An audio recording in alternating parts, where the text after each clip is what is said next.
Bonjour à tous, c'est l'ami du doc. Bienvenue dans cette nouvelle vidéo. On a vu ensemble lors de la vidéo précédente comment faire sa demande de licence de remplacement. Cette licence de remplacement seule ne vous suffit pas pour démarrer vos activités de remplacement. Il y a d'autres démarches qui sont nécessaires, dont l'inscription auprès de l'URSSAF. Ça va être le sujet de notre vidéo d'aujourd'hui. On va voir comment faire son inscription auprès de l'URSSAF. Tout d'abord, qu'est-ce que l'URSSAF? L'URSSAF, c'est l'union de recouvrement des cotisations de sécurité sociale et d'allocations familiales. Pour être plus simple, c'est un des systèmes aujourd'hui qui permet de financer le système de santé en France. Chaque salarié paie des cotisations auprès de l'URSSAF et ces cotisations sont prélevées directement sur le bulletin de salaire. Donc vous, quand vous étiez interne, ces cotisations, elles étaient prélevées sur votre bulletin de salaire et apparaissaient sur votre bulletin de salaire parce que oui, vous n'avez jamais fait attention, mais à part le net à payer, il y a d'autres lignes qui apparaissent sur le bulletin de salaire.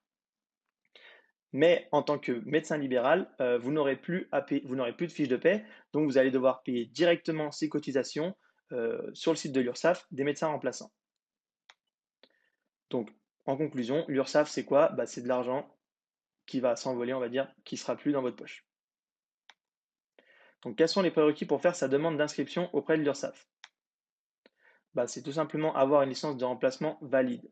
Attention, l'inscription auprès de l'URSSAF, elle est obligatoire. Vous devez obligatoirement faire votre demande d'inscription auprès de l'URSSAF au plus tard 8 jours après avoir démarré votre activité de remplacement. Je vous conseille vraiment de faire votre inscription avant, comme ça, vous serez plus tranquille. Donc, quand vous allez faire votre inscription auprès de l'URSSAF, il va falloir choisir ce qu'on appelle son régime de cotisation. Donc là, il existe deux régimes de cotisation. Le régime qu'on appelle classique et le régime qu'on appelle simplifié ou RSPM pour régime simplifié des professions médicales. Le régime classique, on ne va pas en parler aujourd'hui dans cette vidéo puisque ça ne vous concerne pas. En tant que nouveau médecin remplaçant, nous, ce qui nous intéresse, c'est le régime simplifié. Donc, où faire sa demande et quelles seront les pièces à fournir. Donc, la demande d'inscription à l'URSSAF se fera directement sur le site de l'URSSAF, où je vous ai mis le lien également en description. Et comme pièce à fournir, vous aurez simplement besoin de votre numéro de sécurité sociale et d'une adresse mail valide. Donc, si on se rend ensemble sur le site de l'URSSAF, on a ici en haut à droite un onglet qui s'appelle Créer votre espace en ligne. Donc, on vient dessus. Ici, on accède ensuite à un menu déroulant. Donc là, faites bien attention à bien sélectionner médecin remplaçant offre simplifiée. Donc, médecin remplaçant offre simplifiée et ensuite créer un espace. Donc là, vous atterrissez directement sur le site des médecins remplaçants et ici, on a créé votre espace en ligne. Donc, pour créer son espace, donc il y a deux étapes. Première étape, vous renseignez votre numéro de sécurité sociale ici ainsi que votre adresse mail. Vous acceptez les conditions générales d'utilisation et vous faites suivant. Une fois que vous allez faire ça, vous allez recevoir un email vous demandant de confirmer la création de votre compte. Vous allez cliquer sur le lien pour valider la création de votre compte, suite à quoi vous allez recevoir un nouveau mail de l'URSSAF qui vous confirmera cette fois-ci la création de votre compte. Et ensuite, vous allez recevoir un courrier postal de l'INSEE vous mentionnant votre numéro SIRET et SIREN, plus ou moins 2 mois après votre inscription. Sur ce document apparaîtra la date de création de votre entreprise. Pour vous expliquer rapidement la différence entre SIRET et SIREN, donc le SIREN, ça va être un numéro composé de 9 chiffres qui vous sera attribué à vie. SIREN, c'est pour Système Identification des répertoires des entreprises, donc EN pour entreprise. À ce numéro-là va s'ajouter un numéro qu'on appelle NIC qui lui est composé de 5 chiffres et qui sera modifié en cas de changement de localisation de votre activité. Donc le numéro sirène, il vous est attribué à vie et il ne changera pas, tandis que le numéro SIRET peut être amené à changer, vu que le numéro NIC peut être amené à changer. Paiement de vos cotisations sous le régime RSPM. Donc, comment payer les cotisations et combien cela va vous coûter? On a vu que le paiement des cotisations allait se faire directement sur le site de l'URSSAF pour médecins remplaçants. Je vous ai mis également le lien en description. Les cotisations que vous devez payer sont les suivantes. Il y aura une cotisation annuelle, donc qui sera payée une fois par an, forfaitaire, qui concernera le risque invalidité décès, qu'on appelle RID. Il y aura deux montants forfaitaires possibles.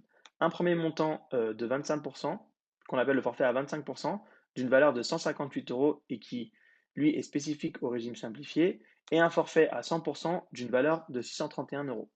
Vous allez également payer des cotisations trimestrielles. Le montant des cotisations trimestrielles, il va dépendre du montant de vos honoraires rétrocédés. Il sera soit égal à 13,5% de ce montant-là, soit à 21,2% du montant de vos honoraires rétrocédés. Donc là, vous dites, OK, mais quel est le taux de cotisation du coup que je dois appliquer? Donc pour ça, c'est très simple, il faut avoir ce tableau-là en tête. Donc dans ce tableau, on a à gauche la somme perçue après rétrocession cumulée au cours de l'année et à droite le taux de cotisation qui est appliqué. Donc dans le cas où la totalité de vos honoraires rétrocédés, donc cumulés au cours de l'année, reste inférieur à 19 000 euros, le taux de cotisation qui va être appliqué sera de 13,5%. Une fois que vous avez dépassé ce plafond des 19 000 euros, mais que vous restez inférieur à 38 000 euros, on va appliquer un taux de cotisation qui est de 21,2%. Maintenant, dans le cas où vous dépassez les 38 000 euros, vous n'aurez plus accès au régime RSPM dès l'année suivante et vous passerez sur un taux de cotisation dit classique, en lien avec le régime classique qu'on a vu juste avant. Donc prenons des exemples. On a le docteur ici Teddy Pouillet qui, au cours de l'année 2023, était interne de janvier à octobre. Donc, de janvier à octobre, il percevait un salaire d'interne et les cotisations URSSAF, elles étaient prélevées automatiquement sur son salaire et apparaissaient sur son bulletin de salaire. Pour les mois de novembre à décembre, le docteur Teddy Pouillet a effectué des remplacements et a eu des honoraires rétrocédés à 5 000 euros. 5 000 euros pour le mois de novembre et 5 000 euros pour le mois de décembre. Donc, la cotisation URSSAF qu'il va devoir payer correspond donc à 13,5% de 10 000 euros, plus la cotisation annuelle forfaitaire qu'on a appelée RID pour risque, invalidité, décès.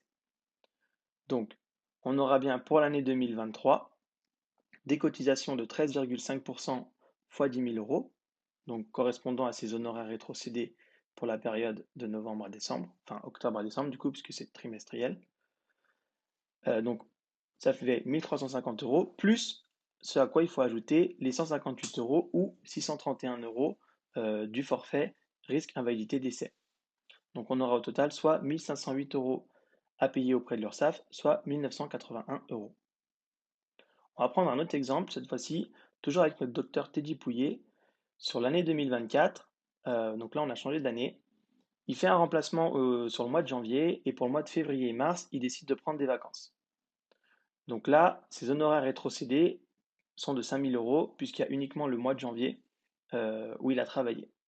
Donc sa cotisation URSSAF, elle va être encore une fois de 13,5% de ses honoraires rétrocédés, donc de 5 000 euros, plus la cotisation annuelle forfaitaire risque, invalidité, décès, puisqu'on a démarré une nouvelle année. Donc les cotisations pour janvier à mars 2024, elles seront égales à 13,5 sur 100 multiplié par 5 000, donc par ces honoraires rétrocédés, ce qui nous donne 675 euros, plus encore une fois, soit 158 euros, soit 631 euros selon le forfait qu'il aura choisi, soit un total de 833 euros à payer auprès de l'URSSAF ou 2 306 euros. On va prendre cette fois-ci un nouvel exemple, donc toujours avec le docteur Teddy Pouillet, cette fois-ci sur l'année 2024. Sur le premier trimestre, donc de janvier à mars, il a travaillé et effectué des remplacements. Il a eu une somme perçue après rétrocession pour chaque mois qui correspond à 5 000 euros.